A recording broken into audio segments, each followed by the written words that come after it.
Bartok, one of the most fascinating composers of the 20th century.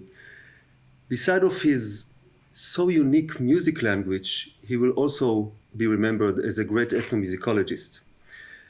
Throughout his travels across Europe, all the way to Turkey at the east, Malta at the Mediterranean Sea, and even North African countries, Bartok recorded no less than 10,000 folk songs and tunes with his Edison wax cylinder. So during these travels and listening to these recordings, one of the many things that Bartok learned is the percussion possibilities, percussion instruments, rhythms, and of course the power and energy of folk music. My own story, or if I may, even romance with Bartok, began as a young musician when I was invited to play the sonata for 2 pianos and percussion.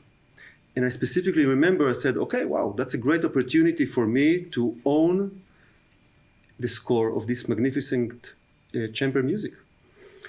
The minute I laid my hand on the score, one peculiar sentence really caught my eyes. And the sentence that Bartok himself wrote goes like that.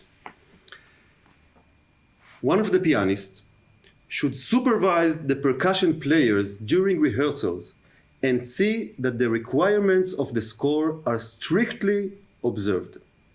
In other words, Bartok is politely asking from one of the pianists to really pay attention whether us percussionists are playing the right instruments, the right dynamics, the right rhythms, or in other words, to be a babysitter. And that sentence really puzzled me. I said, Bartok's music characterized with striking rhythms and so many percussive effects. So we, percussionists, we are the ones that need this babysitting.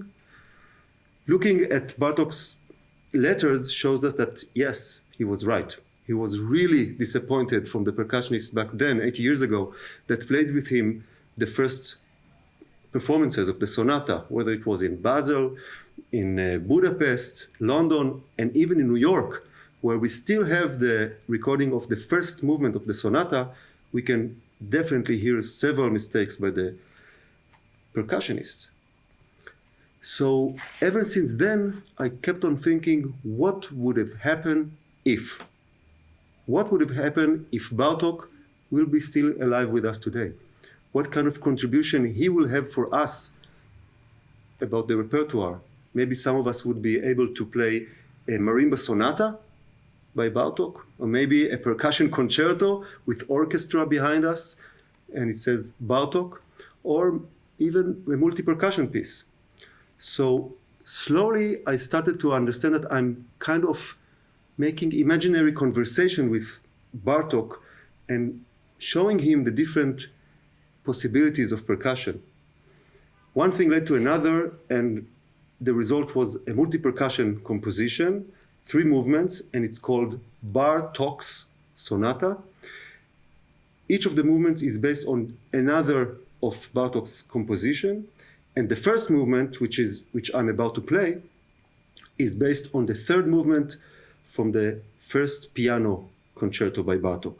So I strongly suggest you listen to this amazing piece by Bartok, the piano concerto, first one, but also the 2nd and the 3rd, and then this is the first movement of Bartok Sonata, a conversation with Bartok at the 21st century.